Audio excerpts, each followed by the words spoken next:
antara haram dan halal itu ada yang dinamakan syubhat yang belum jelas hukumnya.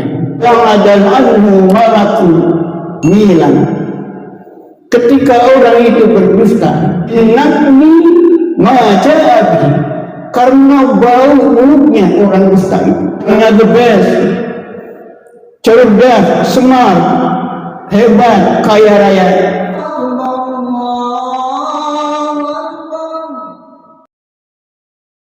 Innal hamdalillah nahmaduhu wa nastaghfiruh wa nasta'inuhu wa nastaghfiruh.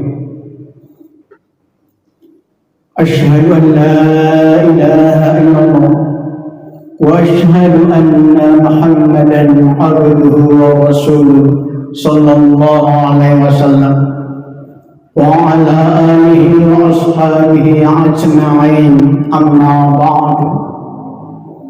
Ya ibadallah, ittaqullaha ta'ala wa ati'u. Qala jalla dzikruhu, ya ayyuhalladzina amanu ittaqullaha haqqa tuqatih wa la tamutunna illa wa antum muslimun.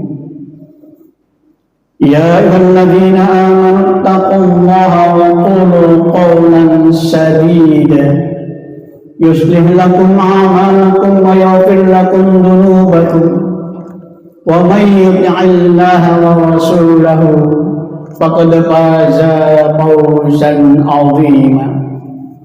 Ya ayyuhalladzina amanu ittaqullaha wa kunu ma'as sabiqin. Amma ba'd. Ma'asyiral muslimin, jamaah Jumat yang dirahmati Allah Subhanahu wa taala. Dalam kesempatan ini khatib akan menyampaikan khutbah singkat dengan tema jujur versus dusta. Khutbah ini ditujukan kepada khatib dan kepada hadirin yang berbahagia.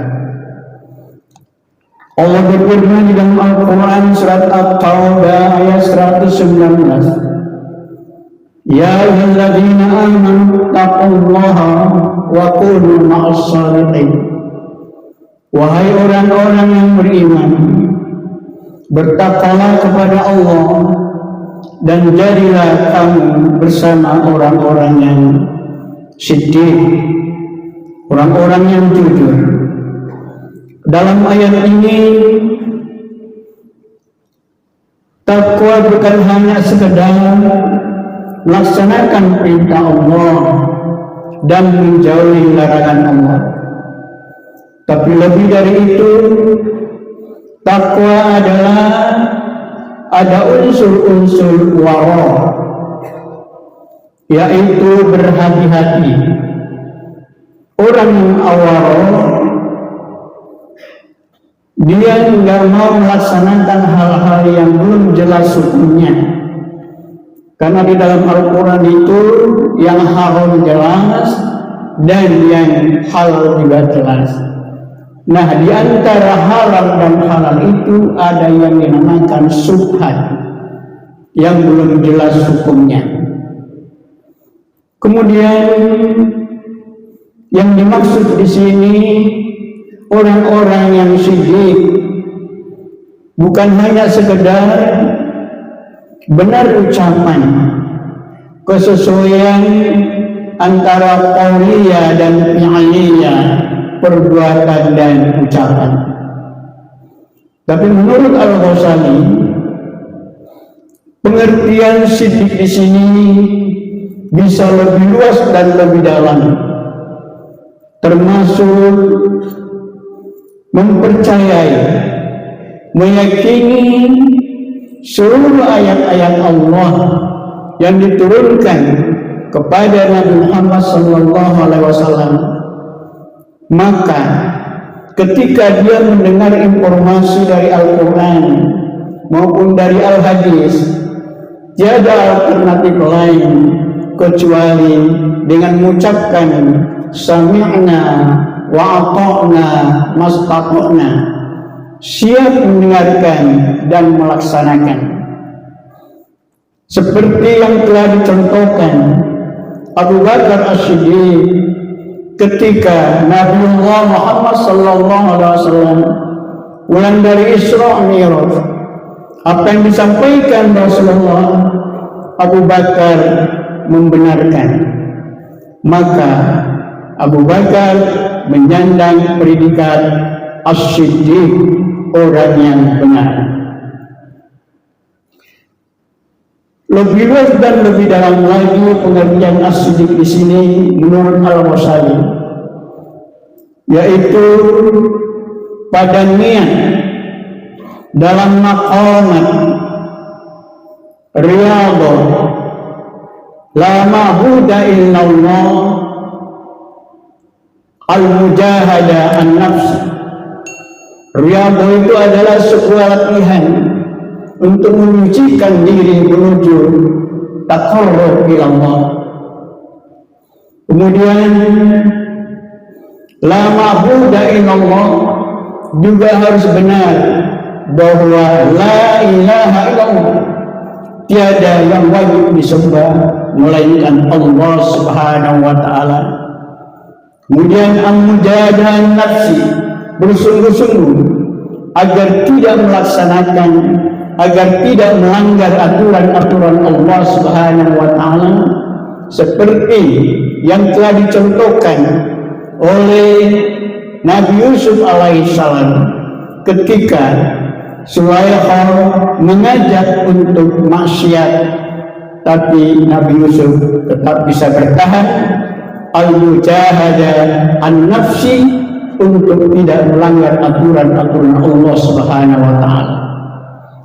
Ma'asyiral muslimin yang dirahmati Allah Subhanahu wa taala, berbicara tentang kejujuran ini penting bagi kita semua.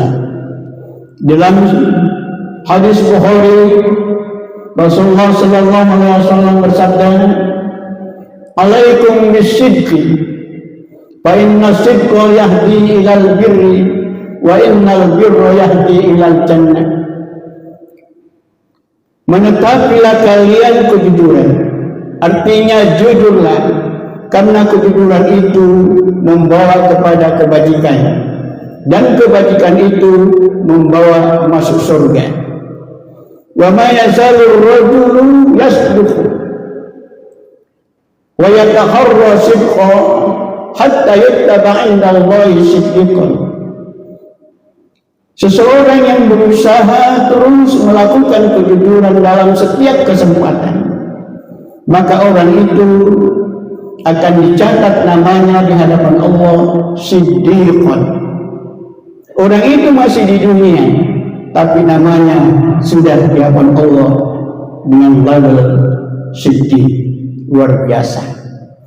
Seperti contohnya Bilal, waktu Rasulullah sallallahu alaihi wasallam berjalan-jalan ke surga ketika Isra Mi'raj, beliau mendengar suara sandal Bilal. Ketika Nabi sampai di dunia, lalu beliau memanggil, "Wahai Bilal, kemarilah Bilal, apa yang kamu lakukan selama ini? Kok suara sandal kamu sudah ada di surga?" Lalu Bilal menjawab, "Ya Rasul, saya membiasakan wudhu. Kalau berusaha batal, saya wudhu lagi. Ini pengamalan yang sedikit tapi berulang-ulang, itu lebih bagus." Inilah pentingnya kejujuran. Nah, orang yang jujur itu sudah garansi pasti masuk surga. Innal abrara lafi na'im. Sesungguhnya orang yang abrar, orang yang jujur, orang yang berbuat kebajikan pasti masuk ke dalam surga. Selanjutnya tentang dusta, Rasulullah sallallahu alaihi wasallam bersabda, "Wa iyyakum wal kadhiba, fa innal kadhiba yahdi ilal fujur, wa innal fujura yahdi ilal nar."